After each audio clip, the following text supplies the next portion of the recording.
tayong mga punctuation marks, no? Okay. So, mayroon din tayo ito. Ang pagbabasa gamit ang punctuation marks sa Filipino, no? Sa Filipino muna natin i-explain, no? Ay mahalaga upang may pahayag ng tama ang damdamin, tono, no? May tono yan. At kahulugan ng isang pangungusap.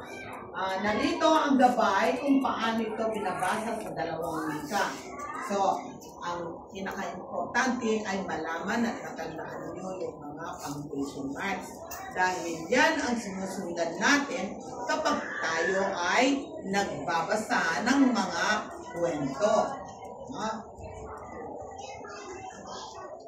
Yan. Unang-una ay ang tuldok. Ayan. Ang gamit ng tuldok ay nagtatapos ng payak na pangusap. Pagbabasa, tumutigil ka ng kaunti. Okay. So, patunay ito na tapos na ang ideya. Halimbawa, kumain kami ng hapunan. No? Kumain kami ng hapunan. Okay. No? So, itong bahagya bago magpatuloy. Naintindihan? Okay. Sunod. Tandang pananong. No? So, pag sinabi natin tandang pananong, alam na natin yun, di ba? Tayo ay nagtatanong. Itong kahulugan niya, nagtatapos ng tanong. So, pagbabasa, itinaasan tono sa huling bahagi na pangusap. Halimbawa, yan ay may tono yan, no? Okay. Yun yung mga sinasabi nating rising and falling intonation. No? Okay, ito. Ikaw ba ang guro? Ikaw ba ang guro? Wala nga kayo, basahin ninyo. Ikaw ba ang guro? Ikaw ba ang guro? Ikaw ba ang guro?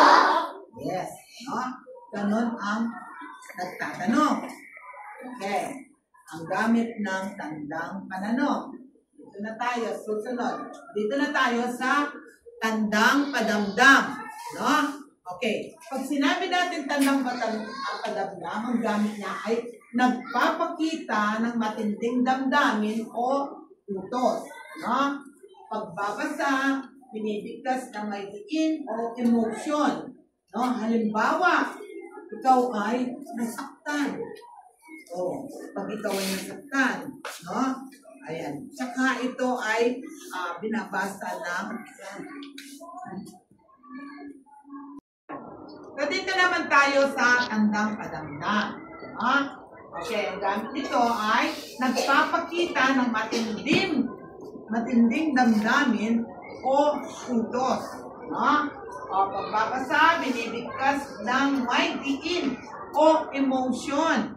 No? Halimbawa, ikaw ay nasaktan. Paano ko sasabihin ito? Sino pwedeng magsabi? Ayan. Hindi magkasama yan. Ito muna. Iba ito. Ito muna. Sige tayo ka, Caleb. Aray. Aray!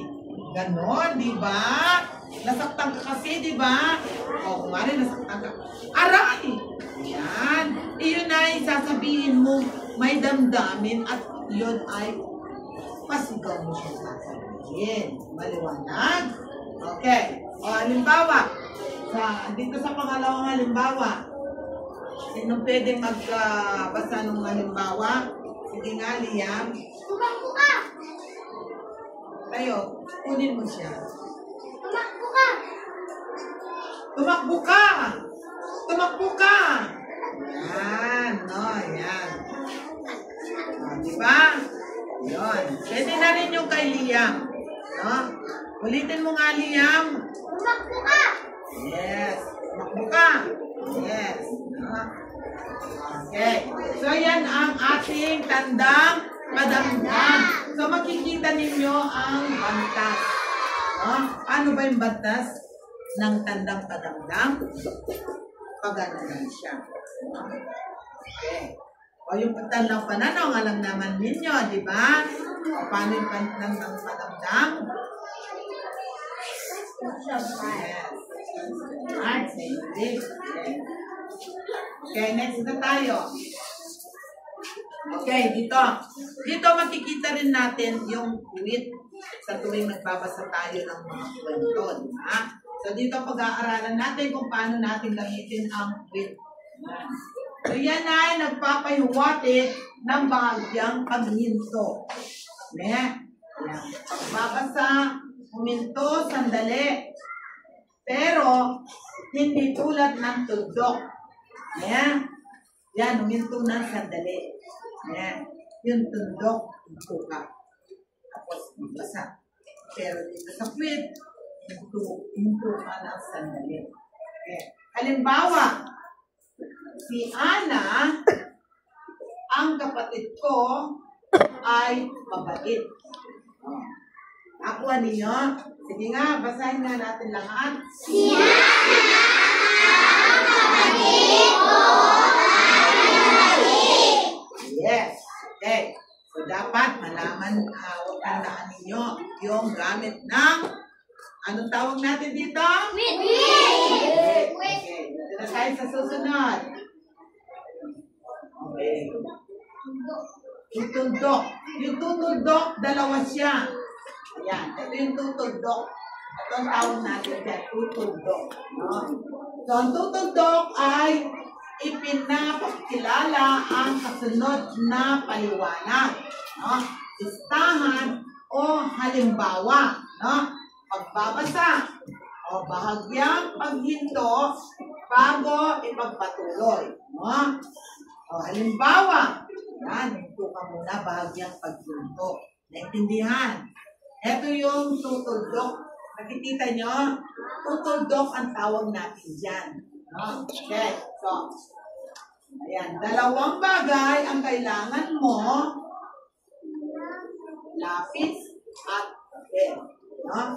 So, tayo ay bahagyang ihinto sa pag nakita natin ang batas na tutuldok. Ayan. Dalawang tuldok. Nakita niyo ang kuha niyo? Opo.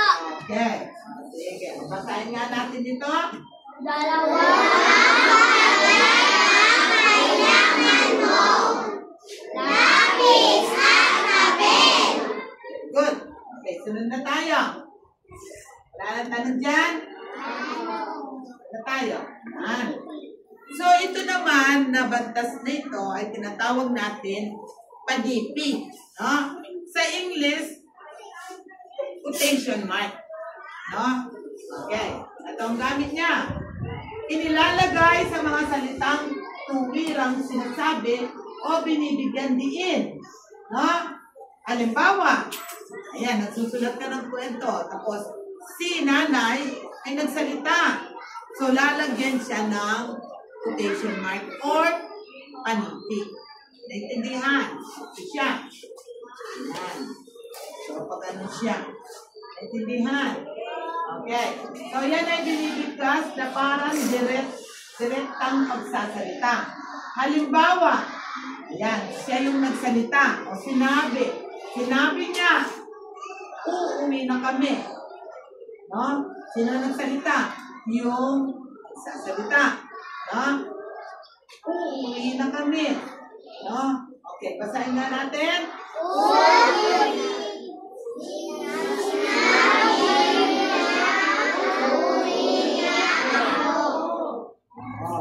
Uuwi na ako.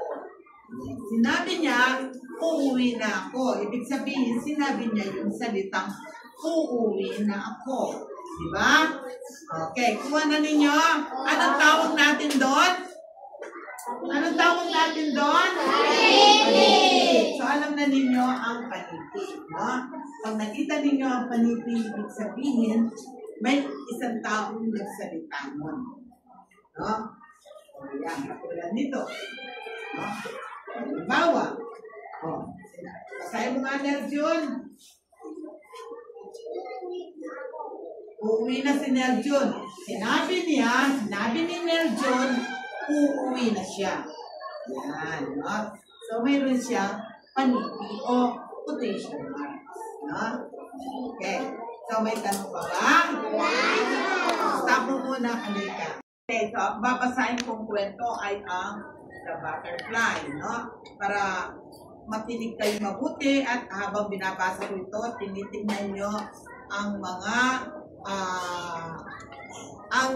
binabasa kong mga salita, ang paano ko siya binabasa at ang pagsunod ko sa mga bantas, no? So, English lamang ito. Pares lang naman English and Filipino, no? Yung tono, no? Okay, makinig, no?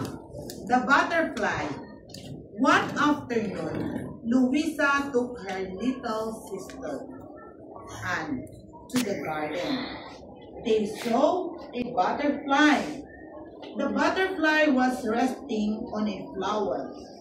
Anne ran to the butterfly. She wanted to catch it. The butterfly flew away. It rested again on another flower.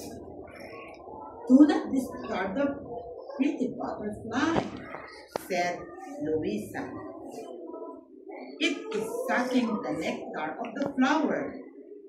Look at its pretty wings. It folds its wings when it is set. It opens its wings when it flies. Does the butterfly at night? Asked Anne. No, the butterfly sleeps at night. It flies from flower to flower at daytime. It likes the flowers. It likes the nectar of the flowers. Nectar is sweet, said Luisa. Then Luisa picked a flower. She showed Anne the nectar of the flower. Okay. So, parang may mali. Ayan, dito ngayon at magbabasa ang mga estudyante ko. Ayan, okay, ready na ba kayo? Okay, ready? Read.